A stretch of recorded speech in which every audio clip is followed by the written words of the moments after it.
بسم اللہ الرحمن الرحیم۔ دوستو، آج کا قصہ بہت ہی زبردست اور سبق آموز ہے، اس لیے آپ اس واقعے کو مکمل آخر تک دیکھیں اور ویڈیو اچھی لگے تو ہمارے چینل کو سبسکرائب بھی کر دیں، ٹھیک ہے؟ تو چلیے دوستو، واقعے کی طرف چلتے ہیں۔ تو واقعہ کچھ اس طرح ہے کہ علامہ ذہبی رحمۃ اللہ علیہ نے اپنی کتاب میں ایک واقعہ لکھا ہے کہ عارفین نے ایک شخص کو دیکھا کہ جس کا ہاتھ مونڈے سے کٹا ہوا ہے۔ انہوں نے اس شخص سے اس کی وجہ پوچھی کہ تمہارا ہاتھ یہ کیسے کٹا؟ تو اس شخص نے کہا کہ میں ایک مرتبہ جنگل جا رہا تھا، میرا گزر ایک تالاب کے کنارے ہوا، تو میں نے دیکھا کہ ایک مچھوارا مچھلی پکڑ رہا ہے، لہٰذا مجھے اس کی مچھلی پسند آئی اور میں نے اس سے اس کی مچھلی مانگی، لیکن اس نے دینے سے انکار کر دیا اور اس نے کہا کہ میں اس مچھلی کو بازار میں فروخت کر کے اس سے اپنے گھر کے لیے راشن لے جاؤں گا، کھانے کے لیے کوئی چیز لے جاؤں گا۔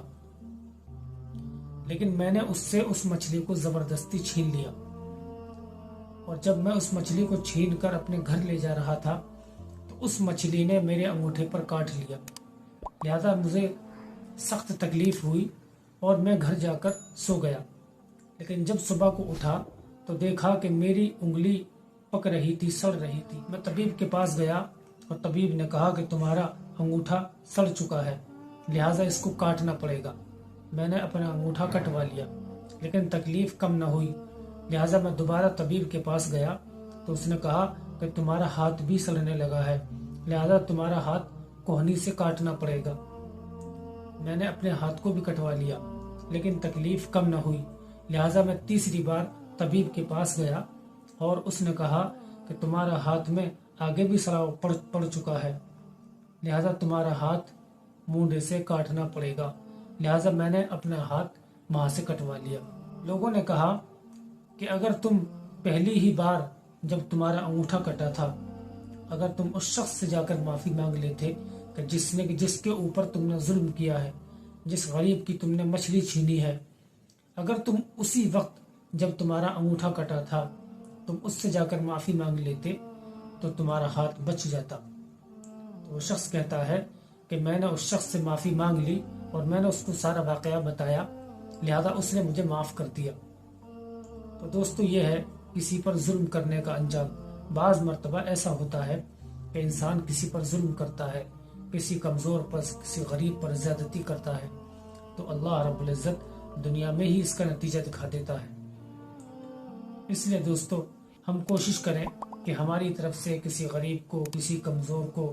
تکلیف نہ پہنچے، کوئی غریب ہماری وجہ سے پریشان نہ ہو، کوئی غریب ہماری وجہ سے ہمارے ظلم کا شکار نہ ہو، کیونکہ دوستو کل قیامت کے دن اللہ رب العزت اپنے حقوق کو تو معاف کر دے گا، اپنے حقوق کو تو اللہ رب العزت معاف کر سکتا ہے کہ کسی نے نماز چھوڑی ہوگی، کسی نے روزہ چھوڑا ہوگا، یا کسی نے زکوٰۃ نہ دی ہوگی، تو یہ حقوق اللہ ہے، اللہ ان کو معاف کر دے گا۔ لیکن دوستو، حقوق العباد کا مسئلہ کہ کسی کو ستایا ہوگا، کسی کو پریشان کیا ہوگا، کسی کو اوپر ظلم کیا ہوگا، کسی کا مال اور دولت چھینی ہوگی، کسی کی زمین دبائی ہوگی، کسی کو گالی دی ہوگی، کسی کے تماشا مارا ہوگا، تو فرمایا کہ یہ سخت ہے، یہ حقوق العباد سخت ہے۔ اس کے بارے میں فرمایا کہ جب تک تم نے جس کے چانٹا مارا ہے، تم نے جس کے گالی دی ہے، اللہ فرمائے گا کہ پہلے اس سے معاف کرا کے لاؤ، اس کے بعد میں معاف کروں گا۔ لہٰذا حقوق اللہ، یہ حقوق العباد جو ہے وہ حقوق اللہ سے زیادہ سخت ہے۔ اللہ اپنے حق معاف کر دے گا، کسی نے نماز چھوڑی ہوگی اللہ معاف کر دے گا، لیکن اگر کسی کے چانٹا مارا ہوگا، کسی کو گالی دی ہوگی، تو اللہ کہے گا پہلے اس شخص سے معاف کرا کے لاؤ جس کے تم نے چانٹا مارا تھا، جس کو تم نے گالی دی تھی، جس کی تم نے زمین دبائی تھی، پہلے اس سے معاف کرا کے لاؤ، پھر میں معاف کروں گا۔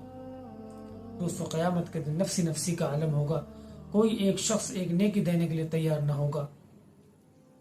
اس لیے دنیا میں ہی انسان کوشش کرے کہ جب ہم اللہ کے پاس جائیں تو کسی کے اوپر کسی کا حقوق العباد نہ ہو۔ اللہ کے نبی صلی اللہ علیہ وسلم کا واقعہ ہے، آپ تو گناہوں سے پاک ہیں، لیکن آپ ایک مرتبہ مسجد نبوی میں آئے اور آپ کو سخت اور تیز بخار ہے، تمام صحابہ کرام کو بلوایا، جمع کیا، اور اللہ کے نبی نے فرمایا اگر کسی کا مجھ پر کوئی حق ہے کہ میں نے کسی کو مارا ہو، کسی کو سخت لہجے میں کچھ کہا ہو یا کسی کا مال دبایا ہو تو وہ مجھ سے اپنا بدلہ لے لے۔ اللہ اکبر۔ اللہ کے نبی نے فرمایا کہ میں نہیں چاہتا کہ کل قیامت کے دن اللہ کے سامنے مجھے شرمندہ ہونا پڑے۔ تو دوستو ہم کیا چیز ہیں؟ آج ہم جس کا چاہے مال دبا لیتے ہیں، جس کو چاہے گالی دے دیتے ہیں، جس کو چاہے ستاتے ہیں، ہمیں احساس نہیں ہوتا۔ لیکن دوستو اللہ رب العزت ان سب کا حساب لینے والا ہے، اور بہت جلد وہ دن آئے گا کہ ہم سب اللہ کی بارگاہ میں کھڑے ہوں گے اور اللہ حساب و کتاب لے گا، اور وہ تنہا حساب لینے پر قادر ہے۔ فرمایا اللہ رب العزت نے قرآن کریم میں کہ اس دن ذرہ برابر کسی پر ظلم نہ ہوگا۔ اگر کسی نے ایک نیکی کی ہوگی اس کا بھی صلہ اسے مل جائے گا، اگر کسی نے ایک برائی کی ہوگی اس کا بھی بدلہ اسے مل جائے گا۔ تو دعا کریں دوستوں کہ اللہ رب العزت ہم سب کو صحیح راستے پر اور صحیح کام کرنے کی توفیق عطا فرمائے، اور غلط راستے سے اور غلط باتوں سے اور غلط چیزوں سے اللہ ہماری حفاظت فرمائے۔